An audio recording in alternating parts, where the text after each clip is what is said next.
cuma 2 kali book. Berarti Adi nih menarik nih. Chatnya Adi juga udah breakout kemarin sebenarnya. Oke.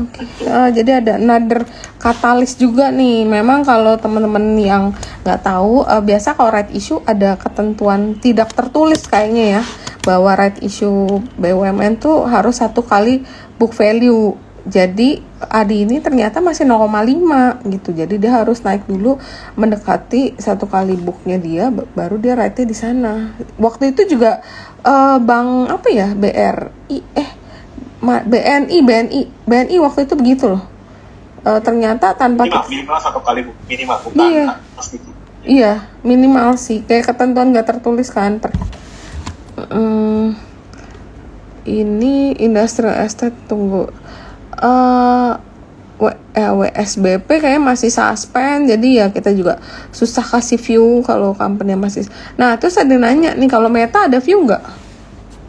Meta itu nanti kan dia ada MBZ ya. MBZ kan dia baru selesai akuisisi ya. Terus kita ngeliat dari MBZ ini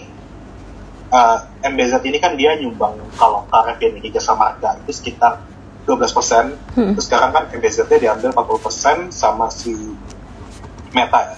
Nah, jadi kalau kita ngeliat nanti kemungkinan besar revenue-nya untuk Meta di tahun depan itu bakalan jam dari akuisisi ini. Tapi ini kan akuisisinya belum selesai diproses ya. Jadi kita masih nunggu. Dan dulu ini kapan selesai di akuisisinya ya. Oke. Oh ya, nih sebenarnya kita belum bahas mengenai Jasa Marga nih. Jasa Marga menurut kalian menarik gak? Oke, kalau untuk Jasa Marga kita ngeliat itu, kita ada rekomendasi buy di Jasa Marga. DP kita 5.600, itu sekitar 9 kali EBITDA. Jadi kalau kita ngeliat Jasa Marga itu, kita ngeliat the worst is almost over ya. Terus kalau kita ngeliat dari segi trafficnya, dari segi Trans Jawa Toll Road-nya, itu sudah 125% dia revenue per harinya di atas pre-COVID level, 2019 pre-COVID. Tapi di Jabodetabek itu masih sekitar 95%. Jadi masih sebenarnya belum pulih-pulih total, tapi mau mendekati pulih ya. Kalau untuk Jasa Marga kita ngelihat nanti di laporan keuangan first half-nya itu revenue-nya kemungkinan besar naik sekitar 22%. Terus EBITDA-nya naik juga sekitar 20%. Which mean nanti kalau di annualize itu sekitar 9 triliun, 8,8 triliun. Itu inline sama forecast kita. Terus abis itu kita ngelihat juga kalau untuk dari segi PPKM kan juga udah nggak lagi. Terus abis itu COVID juga udah selesai gitu kan. Terus kita ngelihat untuk Jasa Marga ya oke. Tapi yang menarik itu nanti lebih kayaknya sih anak usahanya yang mau IPO, yaitu JTT.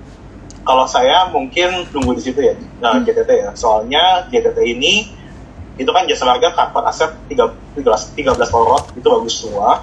Itu ke Jasa Marga Trans Jawa Toll Road. Terus habis itu Jasa Marga Trans Jawa Toll Road ini dia bisa dibilang capex-nya itu cuma maintenance doang, cuma 200-an bio. Terus habis itu juga si JTT ini dia dividend payout ratio-nya dibilangin sama manajemen itu sekitar 90%. Jadi jadi capex ini terus habis itu dividennya juga oke gitu kan. Jadi kalau kita ngeliat untuk dari segi JTT kita ngeliat oke banget nanti IPO-nya ya. Kita ya. Tapi kita harus lihat prospektusnya dulu sih habis. Oke. Oh iya, tadi kita ada ini ada yang nanya PER ya. Kalau construction mungkin lebih pakai PBV sekarang. Soalnya PER-nya agak susah ya untuk justify karena dia debt-nya udah tinggi. Sebagiannya tinggi. Terus kalau aset kan dulu itu pernah lumayan nih harganya, sekarang turunnya juga ya lumayan. Menarik gak kalau buat kamu? ACCT ya, itu ACCT itu kan dia menurut saya dia nanti katalisnya itu kan UT kalau nggak salah dia mau divest ya untuk ACCT-nya, karena kita masih nunggu nih ACCT-nya mau di divest ke mana gitu kan. Soalnya kalau dilihat dari segi finansialnya pun ACCT itu dia kurang, bisa dibilang belum improve lah gitu finansial. Itu mau di divest semua? Semua? Kemungkinan besar bisa waktu itu kan ada isu, ini isu ya. Iya. Ini isu spin-off. Tapi I don't know. Rumor aja belum tentu benar ya teman-teman. Jadi market talk lah ya. Oke. Terus, nah kalau mengenai Wika ya, sebenarnya Wika itu menurut aku salah satu yang paling menarik ya, karena dia bisnisnya banyak tuh. Nah termasuk yang motor listriknya itu. Terus dia juga mau jual 2 aset lagi nih tahun ini. Nah kira-kira kalau Wika gimana ya, maksudnya penjualan asetnya itu akan banyak kasih sentimen gak sih ke dia? Ini divestment untuk construction sector is a positive katalis ya, menurut saya. Jadi kalau misalkan dia ada divestment atau apa, dia bisa deconsolidate-nya apalagi. Jadi teman-teman kalau misalkan dia ada kepemilikan tol di atas 50%, dia itu ada debt yang dikonsol ya. Tapi kalau misalkan dia jual, terus habis itu kepemilikannya di bawah 50%, itu dia dekonsol dan debt-nya juga bisa dekonsol, itu bisa nurunin DER-nya. Jadi any divestment di construction sector it's a good analysis. Oke. Iya nih, si Waskita juga mau jual tol roadnya kan ya? Pasuruan Probolinggo. Satu lagi. Terus ada yang nanya mengenai Demas. Mungkin Demas sama kali tadi, belum ada strong catalyst ya? Iya, belum ada strong catalyst, like organic katalis aja kayak marketing sales. Properti konstruksi apa bisa buat swing? Bisa aja kalau memang dia lagi mau saatnya lagi mau trade, mau main ya. Nanti aku share deh rotasi sektor itu, kelihatan banget bahwa sektor properti dan construction itu kayak mau menuju improving. Jadi kayak orang tuh mau main gitu, mau trading, mau rame gitu, dan energinya pelan-pelan, tapi masih yang daily itu masih di atas, kayak pelan-pelan mau turun, tapi nanti ya kita lihat lagi nanti. PBSA, aduh PBSA aku nggak tahu sama sekali nih kalau mengenai company PBSA ini. Oke. Terus, oh ya PTPP nih kan sebenarnya banyak banget yang suka banget ya PTPP, terutama untuk fund manager nih salah satu yang suka banget sama PTPP, dimana dia book kontraknya udah 15,8 triliun ya. Jadi udah naik 56% per bulan 8. Jadi ini target dia full year itu 31 T ya untuk PTPP ya. Iya, jadi bulan 8 dia udah achieve 56%, jadi ya kelihatannya dia akan bisa nyampe sih ke targetnya dia yang 31 T. Terus katalis yang lain mungkin untuk PTPP ya masih IKN. Bottom line-nya kayaknya ada kenaikan karena interest bearing-nya lagi naik ya. Oke. Terus mungkin kita akan ini kayaknya teman-temannya belum ada yang nanya lagi untuk saham lain. Coba aku ada yang skip nggak? Kayaknya udah ditanyain semua ya. Oke. Terus, oh ya kalau Asri ya, kita dari tadi belum ngomong Asri nih. Kalau Asri ada yang menarik nggak dari Asri nih, Karel? Kalau Asri jujur apa namanya? Asri, so itu kan ada project yang baru ya, project terbaru.